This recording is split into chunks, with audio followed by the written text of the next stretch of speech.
I wish we could be closer, but at the same time, like it's hard when other people kind of hold stuff. Hi everyone, welcome back to E-Junkies. As you all know, the second season of one of Netflix's biggest reality show, Bling Empire, is back, and you can follow on the adventures of the rich and even richer of LA, basically your crazy rich Asians, if you must. So today I'm very excited to announce that we have one of the cast members, Kevin Kreider, joining us on this show.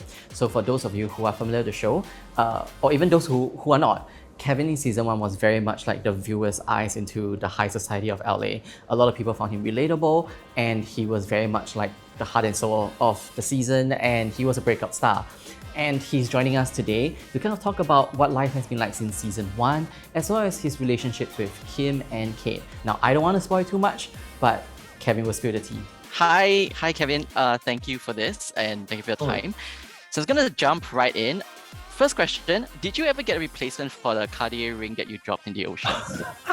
And what happened in the aftermath of that? The aftermath. Christine was trying to work out something where she thought she got it insured and I could get a replacement, but no replacement yet. Oh dear. But at that time when you dropped it, like everyone was in shock. Yeah, they didn't think it was real. Like they thought I maybe did it on purpose, or they thought that, oh, Kevin, of course he would do that. He can't have nice things, which is kind of true, I guess. Like it's metal on metal. I didn't realize would be slippery. Fair enough. By the way, I just like to point out that the article I wrote was the one that you shared on your Instagram story. So thank you for that. Oh, nice. It was a good article. Okay, so when you shared that article, you captioned "Word gets out fast." Was it unexpected for you at that time? Because I mean, the show was a huge hit. Everyone had become, like overnight sensation. So was it unexpected that people would pick up news fast? Yeah, I thought it was unexpected because firstly, it's my first time ever doing anything on a network television or, streaming this big. So, I feel like I've done bigger headline things in the past. And then all of a sudden it was like something simple as like losing a ring in the ocean felt like, holy cow, this really means people are watching. Okay. On that note, speaking of, you were one of the breakout stars of season 1. So how do you think fame has changed you or your life? I think the saying goes, right? Fame just makes you more visible of who you really are. And so I've been advocating for a long time for Asian American inclusivity for TV, film, media, and just speaking on behalf of my own experience as an Asian male growing up in America. I put the hard work in. I want to do more of that.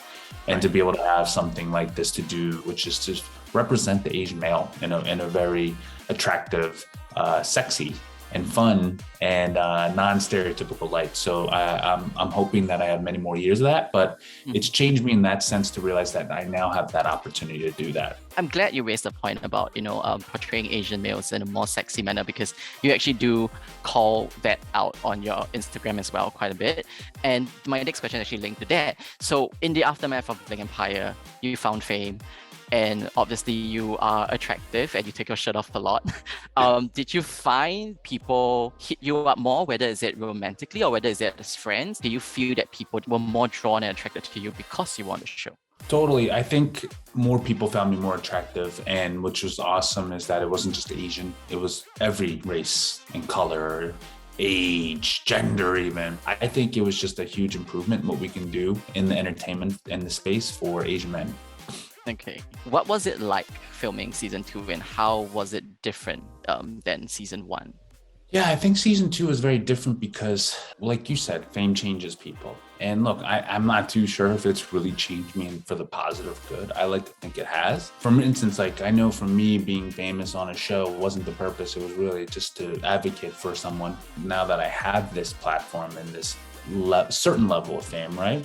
I want to do something for good, and also to be able to financially be able to support myself with this. But I think what's changed filming in that sense is in that mindset. I think a lot of people in the cast kind of lost the friendship a little bit. And I think you see that in season 2, our friendship goes ups and downs, and that really reflected our real friendship. Some events might not have been exact, magic of editing, right? Some things get lost or shifted in the way it really happened, but it's pretty accurate. The feeling's there, let's just say that much, where we really did go through a lot of stuff. in our friendships this year. So, it's not all Care Bears like first season. So it's definitely a little bit more chaotic. Okay. I am happy you kind of opened that can of worms a little bit because I was thinking how to get into that. Because you're right. When I was watching the first season, as a cast, you guys felt a lot more cohesive and a lot more Care Bear, like you said. But in season 2, it seemed like there was some kind of fracture, and even before, the fights and everything. So what was that dynamic like? And are you guys still close friends, or have people shifted apart? I think what was hard is that, in reality TV, they capture reality, right? They capture our lives. And sometimes what happens is our lives move faster than production or capturing it. So I think there was a lot of tension even before we were back up and running as a Bling Empire crew, because a lot of times happen, right? Like, I think we didn't start filming for at least a year, and then the pandemic, right? Like, so a lot of people were squirmy and changed and feeling things that were from the outside world. And I think that just affected our friendships a lot, which you will see in season 2. Towards the end, we started to get back into the groove and get out of like that pandemic mindset. And we got to see the real world and got to meet fans, and it was real. And like, we got to remember, like, man, we did this as a friend group. Like, let's at least try hard to get back to the purity of it, which is like, we're friends first. And so I think people will see that. And I think season 2 will be jarring for a lot of people. Okay, I want to ask about the fight with Kane. So the thing with Kane, he was kind of portrayed as the wise counsel in season 1. He gave people a lot of advice, you and him for advice as well. But in season 2, he seems to have ruffled feathers of a few people in the cast, you included as well. So I think generally, like, what was the relationship like with him during that time? What was the friction or the underlying friction and tension that was there? I think what was really hard is that I didn't think he could be vindictive or uncompassionate towards me. Kane talks about compassion a lot and practices, but I think what Kane discovered this year, was that it's really easy to be a Buddhist and to practice these principles in all your affairs when things are going your way and it's easy. What shows how you practice is when things don't go your way and when hits the fan. And I will only use that word once, right? It's like when things don't go your way or things are tough, that's when it's not so easy to be compassionate and to be Buddhist towards other people. And to be real, I think what was a little friction in our relationship was that I started to question my practice a little bit, because I'm like, compassion, but yet people aren't being compassionate. And I think that kind of actually made our friendship a little bit more friction. I just hope, like, in season 2, like, he's compassionate on himself, hopefully. So you felt like a lot of things, or he had some personal issues that kind of translated into his behavior on the show. Exactly. I mean, it's a lot of projection stuff, so it's like, looking from the outside in, I have no clue what's in it, but I'm just saying this is how I've experienced and felt that with the relationship. It just kind of ruffled a lot because we were 2 different lives, 2 different experiences. And, I love him to death. Like, I really want to have a better friendship with him even now. It's getting better. But like I said, I think it just sometimes takes time when, you mix in with, like, everybody knows who we are now. There's a show we got to air. We're friends. Now we mix business together, and then we mix love lives together. It's like, damn, dude, I think we're doing pretty good, like when it comes to friendships then. So it's not a rip on him. It's more like, man, I think we are doing good. It's still tough though. It's still tough. So there is a reconciliation scene between you and Kane, but as we all know, I know when it comes to fights between friends, it's not something you can make up in just a couple of minutes or in one scene. So how is your friendship like with him? Is it still on the mend? Are you guys talking now? What is it? What is it like? We talk about work stuff, but I think we both distance from each other a little bit. I wish we could be closer, but at the same time, like, it's hard when other people kind of hold stuff. And I feel like, the one thing that I'm not too sure if he practices, but how to let go, right? And I think his way of letting go is just distance. Don't talk about it. Don't really resolve too much, and hold on to things a little bit, and it's hard sometimes because I know what that feels like. I sometimes hold on to shit. You don't realize you're holding on to stuff. Oh my God, I said it twice. I'm so sorry, Brian. No, it's okay. It's fine. Sometimes I hold on to stuff and I'm just like, I hear him. So I'm practicing patience, right? Hopefully we can mend our friendship back again. Maybe another season, you'll see. Okay. The next one is actually about Kim. So we do see a bit of development between your, well, I guess friendship / relationship with her. From what we've seen of Kim, as a viewer in season 1 and how she reacted to Anna and the pump incident, I'm curious, why would you be surprised with the way she reciprocated your affections or your feelings? I know, surprising, right? Like I'm a sucker for her, you know? Like it was just, she's so genuine at times, so kind. And you know what it is? It's probably because I know she's hurt. And I'm like, I give her the benefit of the doubt because she's hurt. And I thought she was trying. So I think that's really what it was. You know, when you see someone hurt, you want to give them the benefit of the doubt, but shouldn't have been surprised. You're right. And how are your feelings towards her now? Like, is it still there? Are you, is it you can't say anything?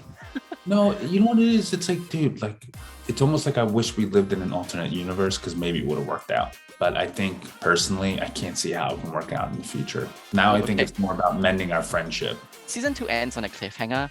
Have you guys filmed stuff beyond what is shown in the last episode of season 2, which is, I think, basically the last thing we see of you is the lie detector test? And what was the cliffhanger? I don't even know. Was the lie detector test the cliffhanger? Oh no, there was another scene where Andrew appears at Anna's house. Okay. Yeah. Okay. Yes. Good cliffhanger. Smart guys. Yeah. Yeah. So let's just say this: we're always filming certain special, powerful scenes, or not life events, I should call them, not scenes. They're turned into scenes in TV land. But we're always filming little pickup stuff because something happens in our lives that, you know, if there is another season, people don't want to miss. So hopefully that gets into another season. Okay. One final question before we wrap, so I can end this on a good note. Earlier in the interview, you mentioned that, you know, people seem to have lost their way, but you wanted to bring them all back to this place of friendship and purity, which is where you guys started out in season 1. Right now, after all of the filming, as in at this current status, is that where the cast is now, or, you know, is there still tension? It's not so pure anymore. Let's just say that much. I think a lot of people are out for themselves. Look, I want to make the best of this opportunity too, and I just hope we can do it as friends. Okay, well, I hope so too, and all the best to everyone there, because I do miss that friendship, you know, in the first season that we witnessed. But, me too, man. Me too. Well, that brings me to the end of my questions, actually. Thank you so much for your time. And it was really nice to see you. You're welcome. It was really nice to see you. Oh, I'm kind of excited, but I'm excited too.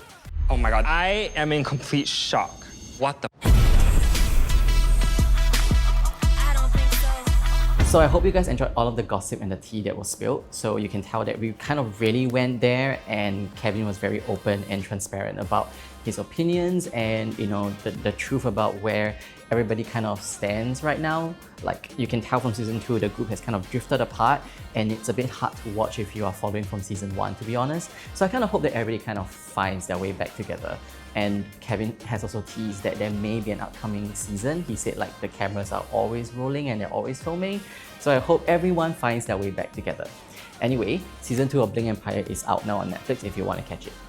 So as usual, if you enjoyed this week's episode of E-Junkies, don't forget to like, share and subscribe so you don't miss similar content from AsiaOne. We'll see you in the next episode, and bye!